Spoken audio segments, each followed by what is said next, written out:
What's up, everybody? It's Brandon from Box Office Bouncer and Cult Flick Symposium, and I'm here to talk to you about another season of Righteous Gemstones. How is this already came and went? This definitely feels like the fastest season of TV I've ever watched that I cannot stream right away. Am I crazy in saying that? I think it's because it's only 9 episodes. They tend to be shorter episodes, and they release the first 2 episodes out the gates, and they release the back 2 episodes to end the gates. I don't know. Was the season fucking good? Did it measure up? Yes. I don't know where I can put it, though. I don't know if it's my favorite season. I don't know if it's my least favorite season. I think I need to watch every episode. I don't know what happened to my voice there. It was crazy. I think that might have been God entering me to power me through this review. Righteous Gemstone style. I really don't know what that was. What the hell? Anyways, it's tough, man. I don't know if... Because right now, I honestly feel like it could be my least favorite season, but that's not saying it's bad. Like, I love every season. But I need to watch it. It seems like when I rewatch these episodes, it always is like the second time where, like, the great episodes stay the same. But the ones that are lesser, that are still good, always good, but are lesser, I'm like, damn. It doesn't have to be funny. You know, this show's a little bit of everything. I'm like, damn, the dramaticness of that hit a little harder. The comedy of that hit a little harder, whatever it is. I don't need to touch on every character necessarily. Danny McBride's Danny McBride in this fucking season. He's amazing. Him and Jody Hill put together another banger. Killed it again. By the way, I did season 2. Did not do season 1 on my channel. But if you want to check out my thoughts on season 2, check that out there. But Danny McBride, same old Danny. You know, Jesse Gemstone is, he grows in spurts in this season. It's cool to watch everybody kind of come together, and he's like the eldest, so he's going to be the leader of everybody that, pulls everything together. Becomes a little more family-oriented, and he's at the top of that. It's interesting to watch him play ball, not Kenny Powers style, but, play ball with life.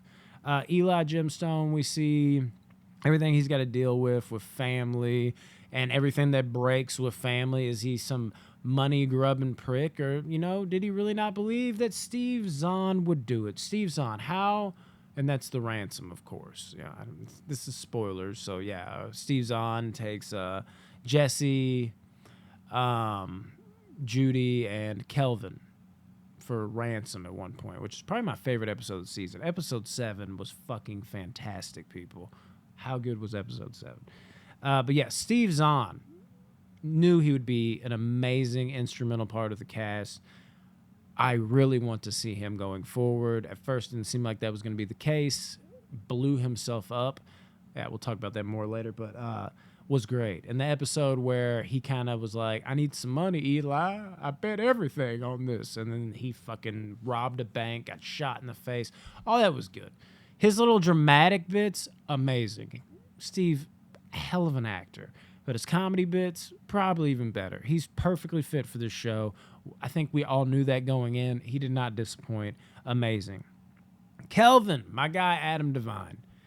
Big moments here because my other guy, Keith might be my favorite character in this show. He continues to do a masterclass performance on comedy and the art of acting awkward. How good is he? And I told my wife in the last episode, I was sitting there, I was like, you know what? Everybody keeps thinking, when's it going to happen with Keith and Kelvin? When's it going to happen with Keith and Kelvin? Because they obviously love each other and like each other, but they will not give into it. And I honestly was on the standpoint, I was wrong. I was like, it's never going to happen. I think that's going to be the joke. I think the show's going to end, which it's been renewed for season 4. Fuck yeah. But I think the show's going to end, like, whether it's season 5 or whatever it is. I think they said they might shoot for 5 seasons. Who fucking knows? Normally, McBride and Hill like to keep these kind of short. I think Eastbound and Down, 5 seasons, short episodes just like this. And then Vice Principals was only a 2-parter, and that's what they planned on. It's not like they got canceled. We're lucky to even be this far in the fucking show, right? But I just thought it would end with just like, wait a minute, like, Jesse or somebody like, y'all aren't gay? And like, us? Gay? No, we're not gay. Keith, his little voice. I picture that, and they're just like, well, I mean, maybe we would be, but like in the eyes of God, that's wrong. And Jesse be like, that's right. So you're not a cocksucker. Like I thought it was gonna be one. I was like, hell no, I would never suck Keith's cock. Yeah, I don't think he would he? You know, whatever the fuck. I thought it was going to be some funny joke. It's just like, really? It's not going to happen? And then they just dangle that over you. And it just, yeah, never happens. But it did. Oh, my God. It happened. And it happened in a cool way. Because it was like, are they going to, like, kiss? This is weird. Before Kelvin goes on at the end of Baby Billy's Bible Bonkers, which was a whole nother thing. Got to talk about Baby Billy, my other favorite character. It's between him and Keith, you know, tough. But Kelvin, they had another weird moment. Like, it was borderline. It was like, okay, they do this. They have weird moments. He walked away and was like, you know what? Fuck it. Comes back, kisses Keith, and I was, like, indifferent about it. Not because I'm some weird homophobe. Like, I love their weirdness that goes with it, but it's also kind of like, I almost liked the idea that I had in a weird way, where they just always kind of felt like, are they going to fucking kiss or not? Are they going to be a thing or not? I love that, but it kind of works, too, for me, because it's like, 3 years of doing it, and then finally it's like, oh shit, they went there. And I love the expressions on everybody's faces, like fucking especially Jesse was like, god damn, what the fuck was that? But I guess we all kind of saw that coming. And then you got Kelvin like straightening up his glasses. It'd be interesting going forward the way they play with that, because it was always a fun, you know, thing they did. It was fun to watch Keith and Kelvin toe that line, and now it's not going to be towing that line anymore, and maybe it'll be even funnier seeing them go full-on gay.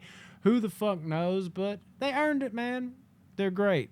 What a tandem. What a funny unit they both are. I've talked up Adam Devine enough in my life, you know.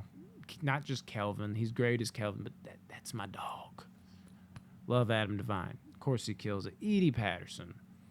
She continues to just be that wild card, just like Eli Gemstone says, I believe in season 2, he's just like, she just gets worse.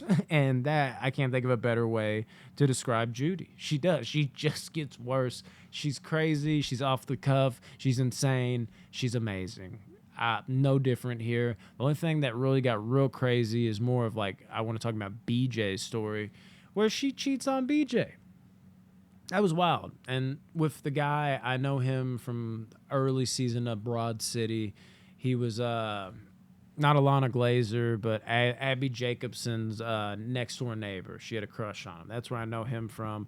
Everything that entailed with that. Like, that was a huge plot point storyline. I liked Kelvin and Jesse really giving it to Judy. Just like, how could you cheat on him? And then BJ, everything with him. He had to go to his house to fucking fight him. And the way that went was fucking crazy. And then BJ, just like, when she was out and about, he's like, I'm sorry for like ever thinking that you would be out there cheating on me again. I just want to be a good husband. You know, BJ's fucking hilarious. He's maybe my third favorite character. He's so fucking funny, dude. And honestly, all the new characters, all the regular characters, they do what they do. They killed it. Killed it. Gideon killed it. The other son of fucking Jesse's like, I don't know if you noticed, our son's got a fucking tattoo on his head.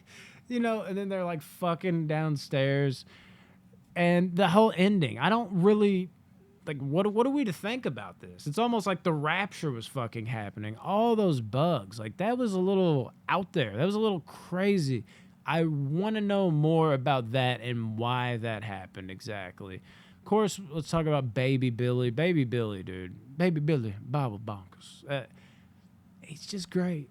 He's not, like, it shouldn't even be, I almost said he's not funny, but it shouldn't even be funny. But he finds a way to make it funny, which is everybody in this show. But there's something about his cadence, the way he approaches things, and his relentless dickishness that it's almost like he's just oblivious to it. He doesn't even realize he's being an asshole.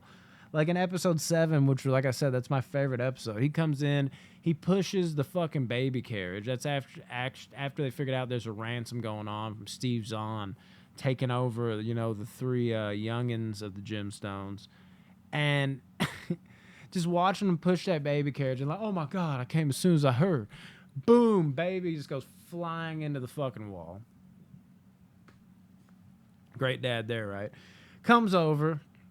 He's like, now, Eli, it's really terrible what's happening, and I think we're going to get him back, but just on the off chance that something happens to Jesse and your boy and your girl,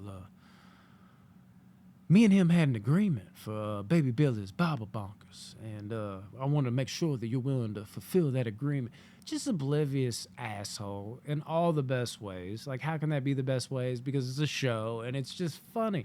It's hilarious. It's so authentic.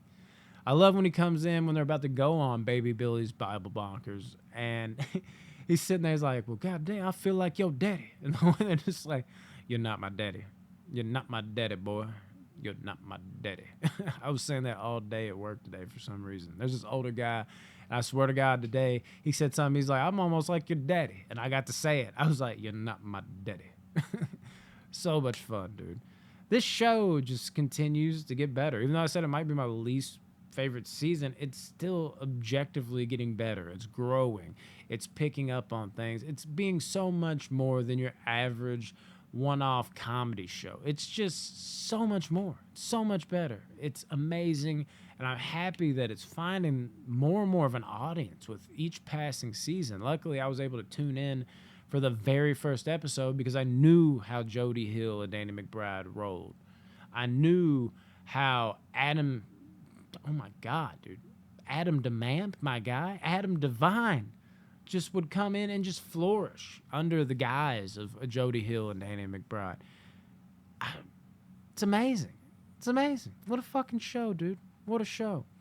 And the fucking Cousins added in. I love them. They were fucking awesome. All the rednecks did their damn job. And Steve Zahn, dude. Can they keep adding in people like this?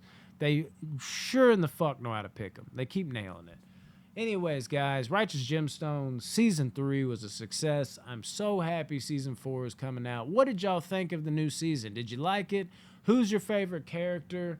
Who was your favorite character this season? Did that change for you? Was the drama enough? Was the comedy enough? What direction do you think we're going? Because we ended on Steve Zahn blowing up, and now he just has a missing leg. Is Steven Dorff and that crew of people going to be back? I didn't even talk about them. They were cool-ish. Not my favorites, but they worked. They blended right into the show. I mean, what are your thoughts, guys? Let me know. Comment, like, share, subscribe. Mainly that first one, comment. I love you guys. Peace.